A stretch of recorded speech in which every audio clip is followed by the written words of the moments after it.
Abraham award Pakistan के लिए एक ऐसी दोहरी तलवार बन चुका है जहां एक तरफ कुआं तो दूसरी तरफ खाई है।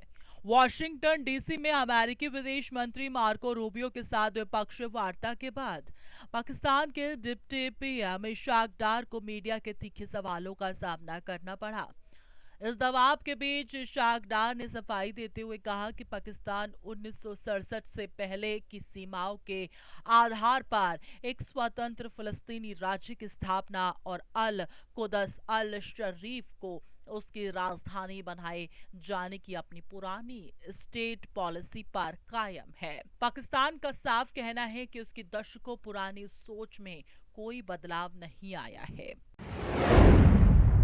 अब्राहम अवार्ड का दबाव, ट्रंप की नई शर्त,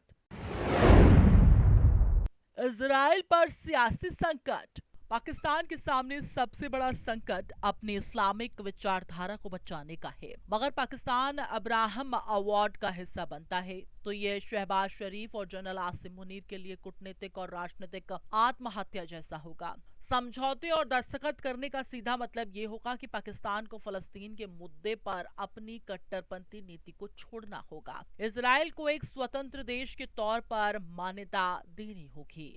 पाकिस्तान जिस इजराइल को गांजा, लेबनान और ईरान में तबाही की गुहार बता रहा है, उसके साथ राजनयिक संबंध बढ़ाना देश के भीतर सेना और सरकार के खिलाफ एक बड़े विद्रोह को हवा दे सकता है। दूसरी तरफ यदि पाकिस्तान इस समझौते से दूरी बनाए रखता है तो उसे राष्ट्रपति डोनाल्ड ट्रंप के कड़े गुस्से का सामना करना पड़ेगा।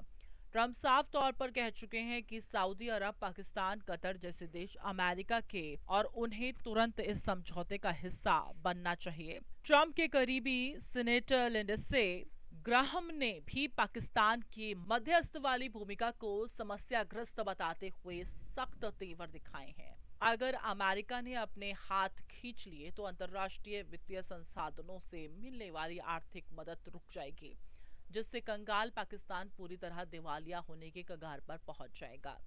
इतना ही नहीं, अमेरिका के दबाव में हाफिज सईद और मसूद अजहर जैसे आतंकियों पर भी हंटर चलना तय है। शहबाज सरकार की नई दुविधा, मुनीर पर बढ़ता दबाव, फलस्तीन बनाम अमेरिका।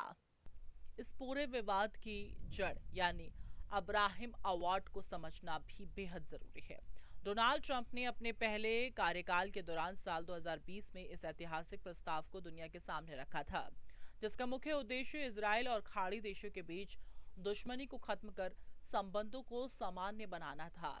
शुरुआत में यूएई और बहरीन इस समझौते में शामिल हुए, जिसके बाद मोरक्को और सूडान ने भी इजराइल के साथ राजनयिक रिश्तों की शुरुआत की। ट्रंप अब इस समझौते का विस्तार करके खाड़ी क्षेत्र में अमेरिकी सेना खर्च को कम करना चाहते हैं, जिससे इजराइल को पूरी अरब जगत में अस्वीकार्यता मिल सके। कर्ज या विचारधारा, वॉशिंगटन कचड़ा, प्रेशर गेम। पाकिस्तान के सामने आया चक्रव्यूह। फिलहाल पाकिस्तान के रक्षा मंत्री ख्वाजा आसिफ ने यह बयान देकर मामले को और गर्मा दिया कि वह अपनी मूल विचारधारा से समझौता नहीं करेंगे और पाकिस्तानी पासपोर्ट पर साफ लिखा है कि ये इजराइल की यात्रा के लिए वैध नहीं है। लेकिन हकीकत यह है कि ट्रंप के इस कूटनीतिक प्रेशर के आगे पाकिस्तान के पास विकल्प बेहद सीमित हैं। एक तरफ देश के भीतर कट्टरपंथी संगठनों का गुस्सा फूटने का डर है, दूसरी तरफ अमेरिका की नाराजगी मोल लेने पर कंगाली का गहराता संकट है। अब देखना यह होगा कि शहबाज शरीफ और आसिम मुनीर की जोड़ी अमेरिका के इस चक्रव्यूह से निकलने के लिए क्या रास्ता चुनती है।